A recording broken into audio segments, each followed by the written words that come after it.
The Turks and Caicos Islands have the perfect antidote for your hectic lifestyle.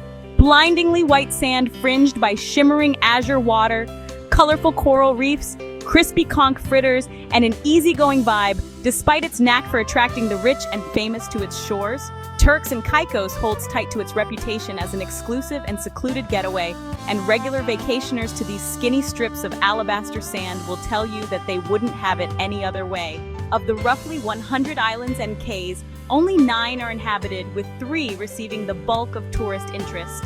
There's glamorous Providenciales, or Provo, which shelters a bevy of luxurious hotels. Laid-back Grand Turk, once the landing point for John Glenn's Friendship 7 space capsule, is a cruise ship hub, and the archipelago's historic and cultural nucleus, best seen in the Turks and Caicos National Museum or along the shores of Cockburn Town. Turks and Caicos is home to one of the largest reef systems in the world, and tiny, flat Salt Cay is one of the best places to explore it thanks to its exceptional wall dives. The best time to visit Turks and Caicos is April and May, a sweet spot that promises lower prices and fewer crowds compared to the winter high season. The weather is pleasant year-round, with average highs that hover in the 80s and lows that rarely dip below 70 degrees. But these islands do experience a rainy season, and the threat of hurricanes lingers from June to November. Statistically, hurricanes are most likely to disrupt the island's tranquility between mid-August and September. Similar to other destinations in the Caribbean, Turks and Caicos' peak travel period lasts from December to March. Because the island's restaurants rely heavily on imported food products, dining in Turks and Caicos can be expensive. Providenciales is home to a wide variety of eateries, serving everything from Asian cuisine to Mexican favorites. But if you want to eat cheaply, try mom-and-pop restaurants and order seafood, conch in particular. Regional favorites include crispy conch fritters and creamy conch chowder. A popular place to try conch, as well as see how conch is harvested, is at the traveler-approved The Conch Shack. Caicos Cafe is another favorite among past travelers, with many making repeat visits during their vacations for the daily fish special and roasted octopus. If you're on the hunt for traditional Caribbean dishes with a side of amazing views, plan to enjoy a meal or a sunset drink at the Ricky's Flamingo Cafe, which enjoys a picturesque spot along Grace Bay. If you're arriving to Turks and Caicos via cruise, keep in mind that most of the restaurants within reach of the port focus on lunch and have more of a tourist feel. Margaritaville, for example. If you're only on the island for one meal, consider heading into Cockburn Town to dine at local favorites like Sandbar Restaurant or Jack Shack.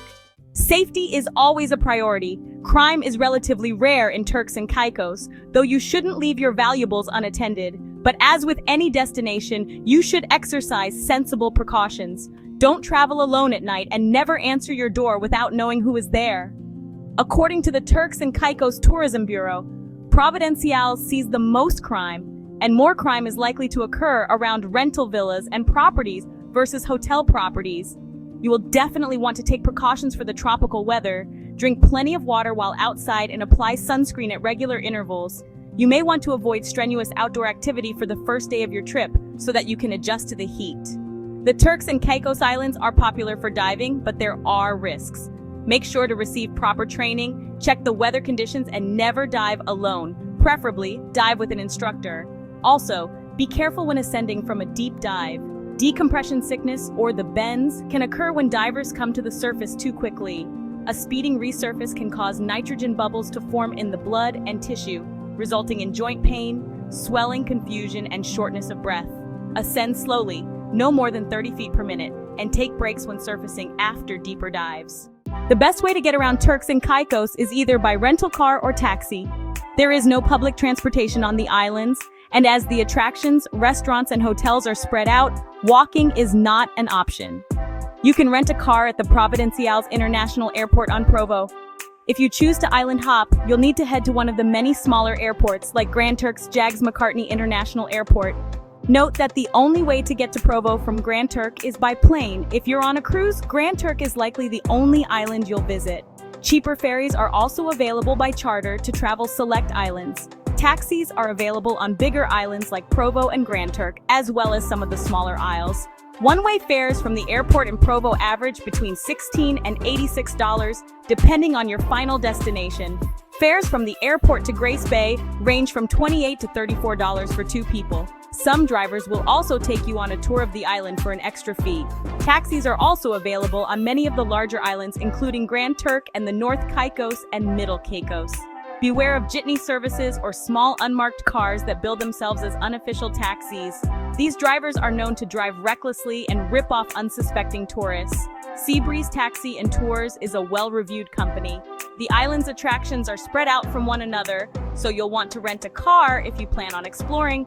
This is especially vital if you're staying on one of the larger islands. But be warned, driving is on the left, road conditions are spotty, and gas prices are relatively high. Car selection and prices tend to be the best on Provo. Because Grand Turk is home to the cruise ship port, the usual rental period is 8 hours to cater to day trippers, and rates are higher than Provo. If you try to rent a car on North Caicos, Middle Caicos, or South Caicos, you'll likely encounter high prices and minimal selection. You can drive with your U.S. license or an international driving permit for up to 1 month.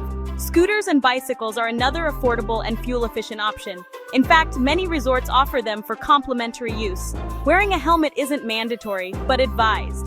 If you plan to visit Salt Cay, getting around via bike or golf cart are your only options. Small passenger ferries operate 2 routes, Providenciales to North Caicos and Grand Turk to Salt Cay. The 30-minute route between Provo and North Caicos is the most popular and the busiest, with multiple trips per day. Service between Grand Turks and Salt Cay is less frequent, 3 times a week. Keep in mind, there are no ferries between Provo and the Turks Islands, including Grand Turk and Salt Cay. Ferries between Provo and North Caicos cost $35 for an adult one-way fare. Although traveling by air can be a rather expensive way to island hop, smaller planes leave Provo to Grand Turk, South Caicos, and Salt Cay on varying daily schedules. Inter-Caribbean Airways and Caicos Express Airways offer commercial service between the islands. If you'd like to reach North Caicos or Middle Caicos, you'll have to hire a charter. You'll need a valid passport to travel to Turks and Caicos by air or sea, but be sure to keep your documents safe. Given the island's remote location, the nearest emergency U.S. passport office is a flight away. For stays longer than 90 days, inquire with the U.S. consulate on obtaining a visa. Read the U.S. Department of State's Turks and Caicos travel guidelines for more information.